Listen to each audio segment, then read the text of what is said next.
The NBA GOAT debate. The never-ending NBA argument. Who actually is the greatest NBA player of all time? The conversation goes from generation to modern day. It's a debate you hear in barbershops, living rooms. Each fan has their own criteria and personal biases. I mean, I know I have my personal biases at least, but that's the undeniable greatness of the guys who earned their spot in this conversation. This goes all the way back. I'm talking the George Mikan days, and then we go all the way to today's game with guys like LeBron James.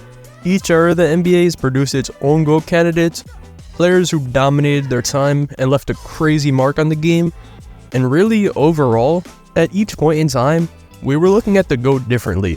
Whether we're talking about Bill Russell's championship success, Wilt Chamberlain dropping 17 million points in one game, Michael Jordan being Michael Jordan, each of these guys once had a unique case for their GOAT status.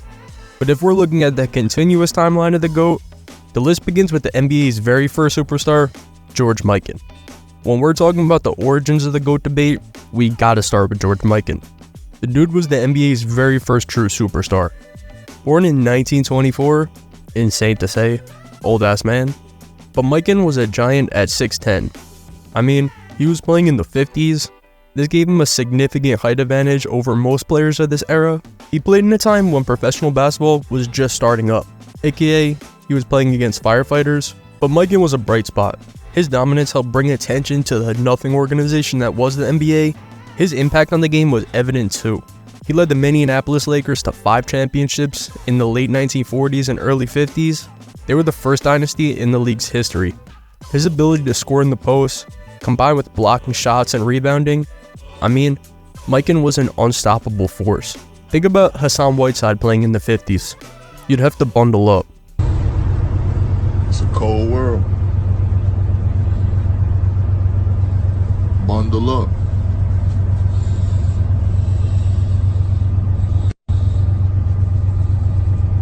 Alright, Mikan didn't really play like Hassan Whiteside. I just wanted to include that because it was on my For You page the other day. But Mikan was actually popular for making something else big. Pause. The underhand free throw. A shot that was later used by other players like Rick Barry.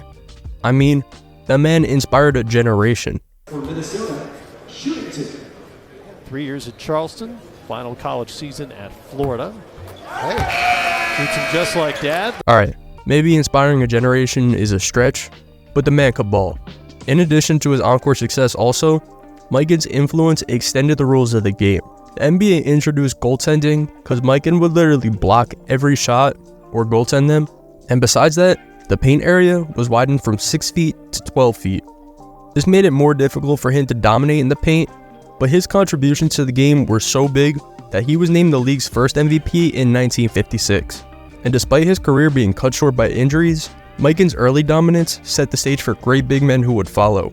Bill Russell, Wilt Chamberlain, Kareem Abdul-Jabbar, just some names for you. And although the game has evolved drastically since Mikan's time, his place in history is secure. The NBA's first GOAT.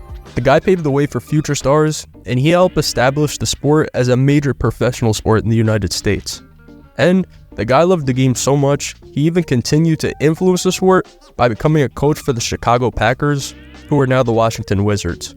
Not a team that had DeAndre Swift and Jordan Love. But then, after Mikan came someone else. And if championships are the measure of greatness, then Bill Russell stands head and shoulders above everyone else. Winning-wise, he's the most successful player in NBA history, 11 championships in just 13 seasons. His dominance during the 50s and 60s was ridiculous. He was the cornerstone of the Celtics dynasty that won 8 straight titles. The guy was a defensive monster too. He changed the center position with his shot blocking, his rebounding, his ability to control the paint. It was all just insane. And he could turn defense into offense because for some reason when he grabbed the board, he was as fast as Usain Bolt. But Russell also led the league in rebounds 4 times. He averaged an insane 22 rebounds per game for his career. Second to only, well, someone we'll get to in a minute. But what truly set Bill Russell apart is his impact off the court. The guy was a trailblazer in the fight for civil rights. He used his platform as a star athlete to speak out against racial injustice, and in 1966, he became the first African-American head coach in any major U.S. sport when he was named player coach for the Celtics. And as a coach, he led them to 2 more championships. Russell's legacy as a winner is straight up unmatched. His 11 championships is a record that probably will never be broken. Yeah, maybe his offensive stats might not be as eye-popping as some other guys, but his ability to just straight up win, it's what makes him one of the greatest of all time. And there were definitely people who considered him to be the greatest player of all time when he did retire, but the thing about Russell, he played the exact time as this other guy. Well, slightly earlier, but they did verse each other a lot. But if winning is your thing, Russell's your guy. But when it comes to straight numbers and physical dominance, no player in NBA history can compare to Wilt Chamberlain. Chamberlain was a physical specimen unlike the league has ever seen. Outside of basketball, the dude was as strong as an ox. Call it glaze, call it whatever you want. There's stories where this guy deadass fought a mountain lion. And then, combining all that with his basketball skill, that led him to become one of the most dominant players in the history of the whole sport. Chamberlain's stats are actually dumb.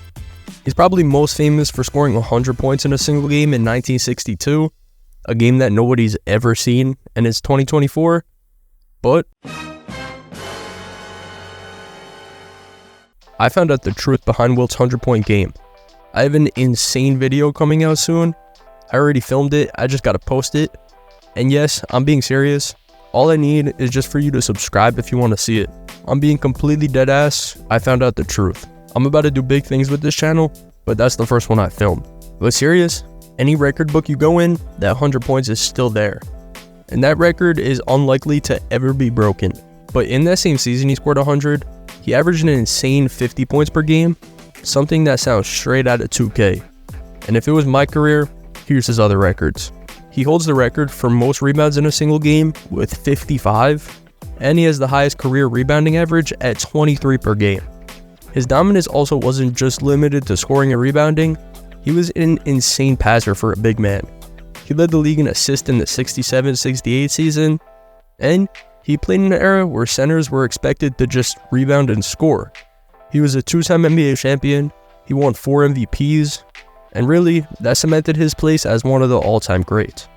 By the time he retired, it was a big debate. Who was the greatest player of all time, Wilt Chamberlain or Bill Russell? Today though, Wilt's GOAT case is often waved off due to his shortcomings in the postseason, and despite his stupid regular season numbers, his teams always fell short. Usually to Bill Russell's Celtics, and a lot of people do think Wilt was selfish and a field goal merchant, and apparently he didn't take certain shots to keep his high field goal percentage.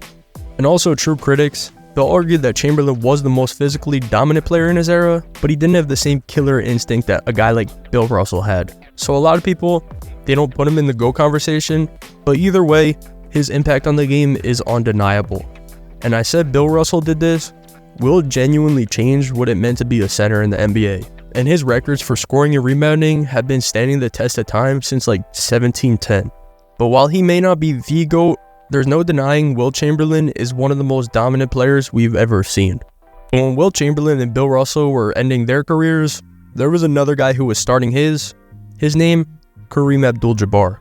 Kareem is the textbook definition of longevity in basketball. He played in the NBA for 20 seasons, from 69 to 89, and he was a dominant player for all 20. When he retired, he was the NBA's all-time leading scorer, with a record that stood for almost 40 years before LeBron broke it. We'll get to LeBron Sr. later in this video, but one of the main reasons for Kareem's scoring success, one word, the skyhook. Alright, that was 2 words, but the move was so unstoppable it became one of the most iconic shots in basketball history. Kareem's list of accomplishments is insane too.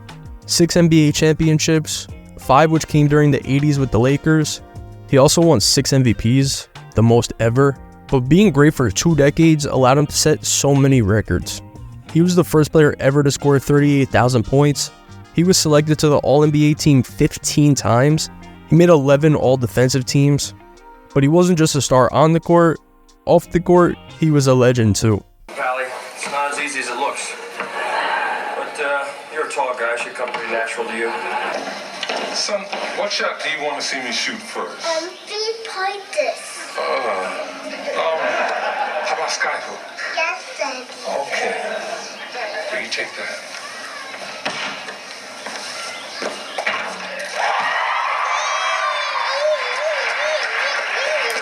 Crazy fact, this kid grew up to become an NBA player as well.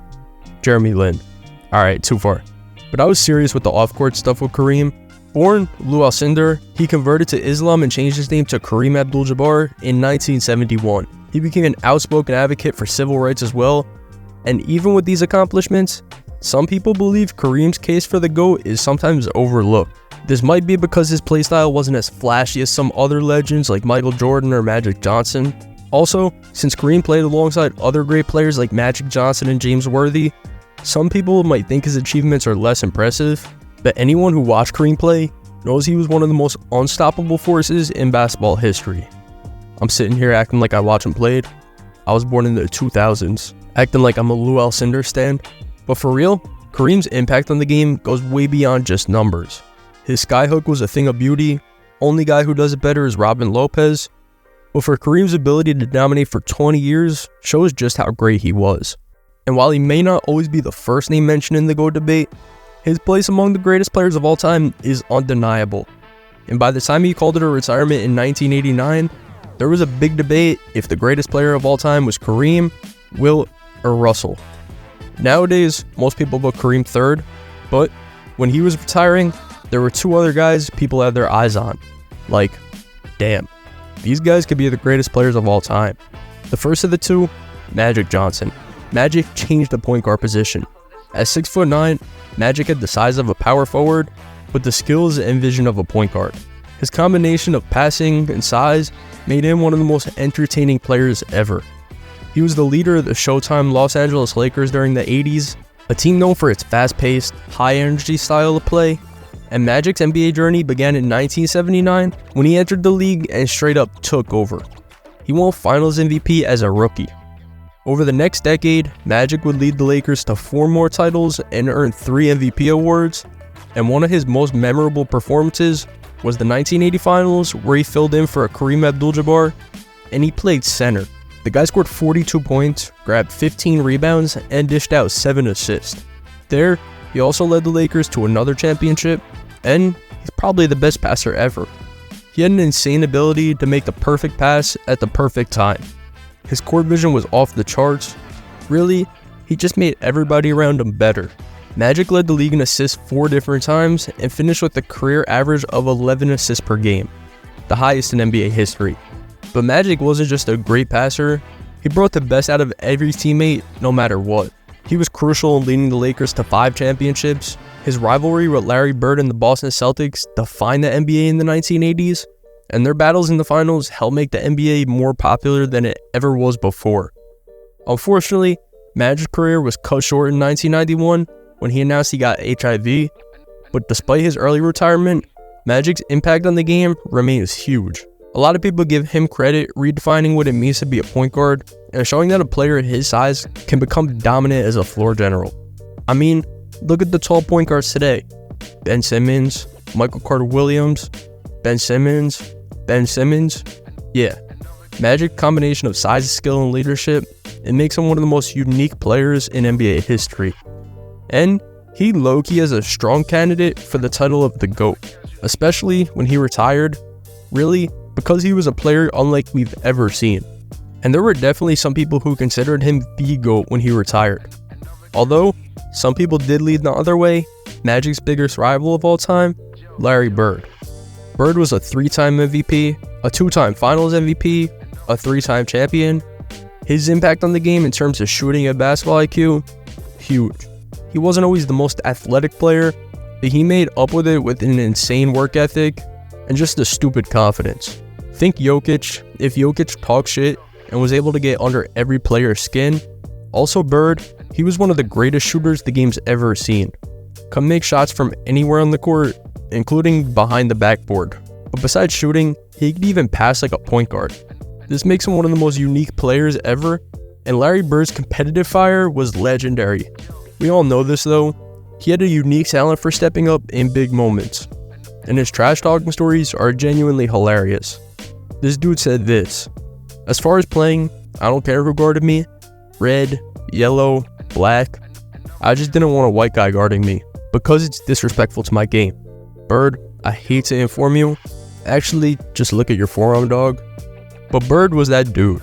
His performances in the 1984 and 86 NBA Finals were insanely memorable. He led the Celtics to championships in both years, shooting lights out. In the 84 Finals, Bird was the Finals MVP, averaging 27 and 14 a night. That was a 7-game series versus the Lakers. And his rivalry with Magic is arguably the biggest in sports history, and their battles in 1984, 85, and 87 are still talked about till this day. They each won 3 titles during the 80s, and their rivalry really made the NBA as popular as it is today. And it's really popular because of 3 guys, I would say: Larry Bird, Magic Johnson, and Carlos Boozer. But despite dealing with the injuries later in his career, Bird was still one of the most effective players in the league. He retired in '92 with a career average of 24, 10, and 6 assists. And really, because he was able to do so many things, it makes him one of the greatest players ever. So by the time Bird retired, there were definitely some people who thought Bird was the greatest. There were a lot more people who thought Bird would undoubtedly be the greatest if he had a longer career. My next video is actually on that, so sub if you want to see that. But besides Bird, like I said, some people thought Magic, but same goes for him. A longer career would have helped his case more, but there were definitely some people who would still pick him. But overall, early 90s, most people still leaned toward Kareem, but there were definitely still some arguments to be made for Bird, Magic, Will, and Russell. But also early 90s, while these debates were going on, there were some other dudes straight up cooking the league, starting up his case for the GOAT, Michael Jordan. When most people think of the greatest basketball player of all time, the first name that comes to mind is Michael Jordan. Jordan isn't even just a hooper.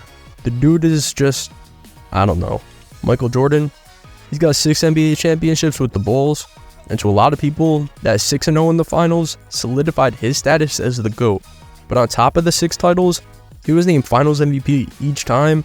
He also won 5 regular season MVPs. He's a 14-time All-Star. He could score at will. He'd lock up your best player. He would really just dominate the game on both ends of the floor. Jordan led the league in scoring 10 times. He finished his career with a scoring average of 30 points a night, the highest ever. But what truly set Jordan apart, the dude was relentless. He punched his own teammate in the face once. Steve Kerr, actually. Clearly, should have hit him a little harder with those Olympic rotations.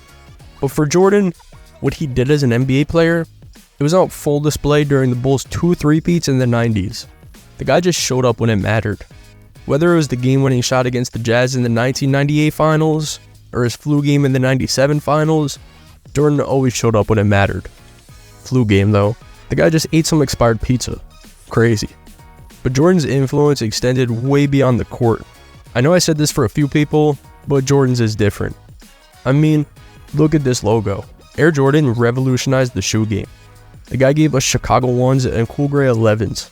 What Jordan did to impact the NBA's global popularity, it can't be overstated. He was the face of the league during its rise in the 90s, and although Jordan, by the end of his career, was widely known as the greatest player of all time, by like 97% of people, I still want to look at some of the guys in between Jordan and LeBron who once had a legitimate shot to be there. Or guys you can make a case for if you really dig deep into stats that you like make up yourself. But, of course, that would bring us to Shaquille O'Neal. Shaq was a force of nature on the basketball court. A lot of people, if you ask the most dominant player to ever play, they say Shaq. Shaq's impact on the game was immediate too. After being selected with the first overall pick in the '92 draft by the Magic, he quickly established himself as one of the league's best centers. He was named Rookie of the Year in '93, and by his 3rd season, he led the Magic to the finals. But it was really during his time with the Lakers that Shaq truly cemented his legacy. From 2000 to 2002, Shaq led the Lakers to 3 consecutive championships. He won Finals MVP each time. His dominance in the paint was absolutely absurd. I mean, watch this. Almost put it in too. Here's Bowie.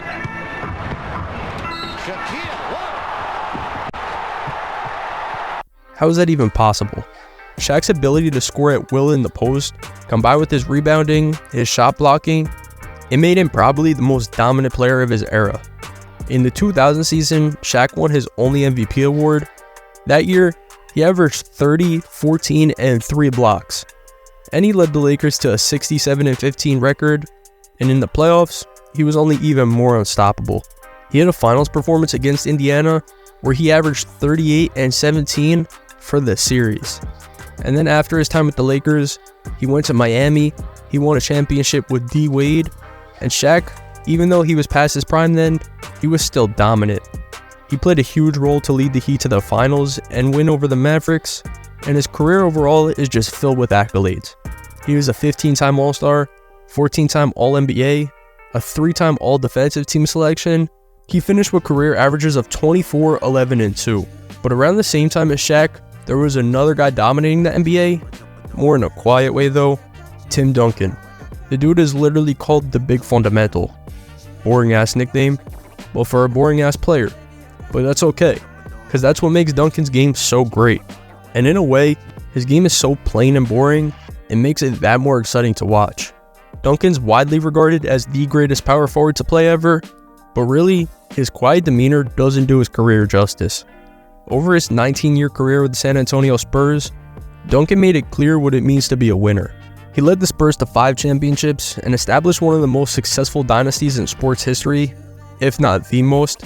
And Duncan's resume is impressive to anyone. The guy's got everything. 5-time champion, 3-time Finals MVP, 2-time regular season MVP, 15 All-Stars, 15 All-NBA teams, 15 All-Defensive teams, everything. Easily one of the most complete players ever. And yeah, maybe he wasn't the flashiest, but his footwork and IQ, I don't even know what to say about it. Amazing, no Kanye. But Duncan was a defensive anchor. He was always shutting down his opponents in the post and protecting the rim. Offensively, his bank shot was automatic, almost as unstoppable as Kareem's skyhook, and he used this move to score constantly. Every time I think of Tim Duncan's bank shot though, I think of this.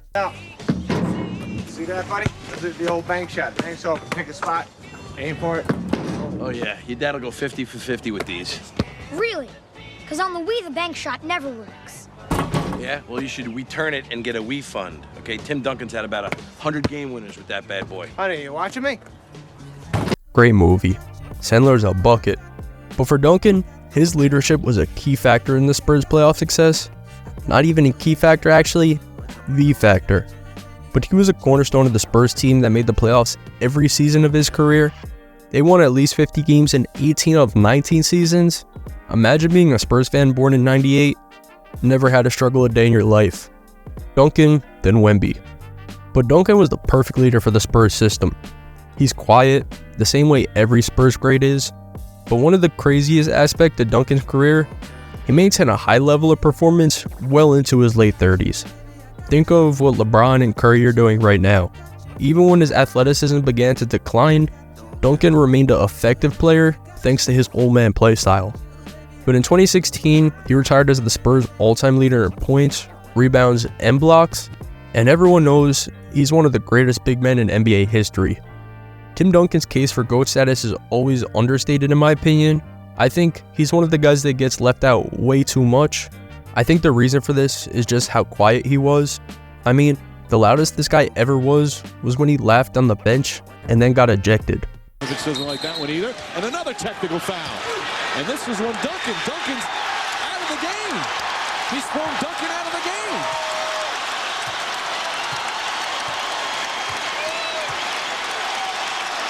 Crawford now walking over. That's the second technical, which is an automatic ejection. As we've been showing you, Duncan's been laughing. Maybe Crawford felt he was showing him up by constantly laughing. I guess he learned his lesson to never speak again after that. But really, Duncan's consistency, leadership, and success over nearly 2 decades makes him one of the most accomplished players ever. His ability to quietly dominate and his role in one of the greatest dynasties ever makes him one of the greatest players ever. But the exact same time Duncan and Shaq were doing what they were doing, there was one more guy doing this, of course, Kobe Bryant. Kobe's always celebrated, of course, one of the most elite players ever. He's most known for his work ethic and mental toughness. I mean, there's literally a word for this guy's mentality. Do you know how hard you gotta work if your entire mentality has a nickname? But Kobe became the face of the Lakers during his 20-year career, 1996 to 2016. He has 5 championships. He was Finals MVP twice in 2009 and 2010. Led the Lakers to back-to-back titles there. He's also an 18-time All-Star, 15-time All-NBA, 12-time All-Defensive, The thing about Kobe though, he could dominate on offense and defense. He's 4th all-time in the NBA scoring list, and he's known for some of the most memorable scoring performances in NBA history. Of course, most notably, 81 against the Raptors in 06, the second highest points ever in a game. But Kobe could score in so many different ways. He could finish at the rim, he could shoot from deep. He's one of the most feared offensive players ever. But the reason Kobe gets so much praise, of course, what he did off the court. The Mamba mentality. He was obsessed with perfecting his game, and not only was he obsessed with perfecting the game, he was obsessed with winning, which meant he would do whatever it meant to win. The guy bullied his teammates like Michael Jordan would. Jeremy Lin probably got the worst of it. Remember that one time where Lin called off Kobe in the clutch, hit the shot, and Kobe still made the dude explain why? And Lin will direct traffic. Clippers going crazy, wanted to travel right there on Boozer. Shot clock at 6. Kobe pointing, now setting the screen. Shot clock at 2. Lin has to heave and buries it. 9 assists as well. Kobe Bryant and Jeremy Lin working in concert with each other. Kobe was very adamant after. Shout out Jay Lin. But of course, off the court, Kobe's impact was equally significant. He helped grow basketball popularity around the world. And after retiring, Kobe continued to influence the game through his youth basketball movement, and he was a huge advocate for women's sports, which was awesome. Dude would have loved Caitlin Clark. But then, of course, 2020 happened. Kobe's tragic passing in 2020 sent shockwaves through not only the sports world, but the planet in general. But his legacy as one of the greatest players ever lives on daily. He has iconic moments on the court, and his impact both on and off the court make him a strong contender in the GOAT debate. And although I think most people don't put him first, many fans love him just because he's Kobe. And I think most people never really considered Kobe, Duncan, or Shaq the GOAT, but after them, there was a guy who started his reign of dominance right after the three of them were winded down towards the end of their careers. And of course, that's LeBron James. Unarguably the most dominant player of the modern era. He's also probably the most versatile player in NBA history. He can play and guard all 5 positions. He can score, pass, rebound, and defend at an elite level. And that's allowed him to dominate the game for over 2 decades. Every couple of years we convince ourselves we don't have to deal with this guy much longer, but in reality, that's just most people coping. LeBron's list of accomplishments is absurd too.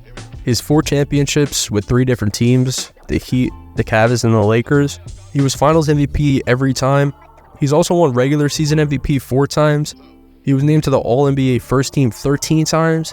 In 2023, he became the NBA's all-time leading scorer, passing Kareem's 90,000-year record. Has it 15 feet away from the goal. LeBron for the record. He's got it. He's done it. Although he is the all-time leading scorer, what sets LeBron apart from other players is his IQ and his ability to elevate his teammates. LeBron's one of the best passers in NBA history, and he's the all-time leading scorer, but his court vision and decision-making are second to none. He's one of the most durable players ever too, and his career is defined by his ability to rise to the occasion. For example, 2016 NBA Finals. He led the Cavs back from a 3-1 deficit to beat the Warriors, or his chase down block on Iggy in Game 7 of that series, one of the most iconic plays ever. His longevity is a key factor of his GOAT case, and he's also been able to adapt his game as he aged, becoming more of a playmaker and a facilitator, went from Kevin Durant to Magic Johnson, but his ability to dominate the game in so many ways makes him probably the most complete player ever. And while the GOAT debate will always continue, LeBron has undoubtedly earned his place in that conversation. Easily one of the most compelling GOAT candidates ever. And whether or not he's ultimately crowned the GOAT, his impact on the game is undeniable. And nowadays, if you ask someone who the greatest player of all time is, I would say 99% of the time, you're going to get one of 2 answers, LeBron James or Michael Jordan. And I do want to give shoutouts to Steph Curry and Kevin Durant. Probably won't end up in the GOAT conversation, but all-time greats and ranked right around with all the guys I named so far. But eventually, 20 years, we might see some other dudes here, not saying any names. But the debate over who the greatest NBA player of all time is one that'll never be settled. Each era of the NBA has produced its own legends, literally. At one point it was George Mikan who played against plumbers.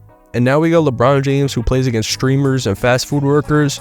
But the GOAT debate, as much as it is about stats and accolades, it's also personal preference too. Whether it's Bill Russell's winning, Wilt's ridiculous stats, Kareem's everything, Magic's playmaking, Larry Bird's shit-talking, Michael Jordan changing the game, or LeBron James' modern-day dominance, each of these players has once made a case for being the greatest of all time. Anyways, sub if you want to see me solve that Wilt 100-point game video. See you guys soon.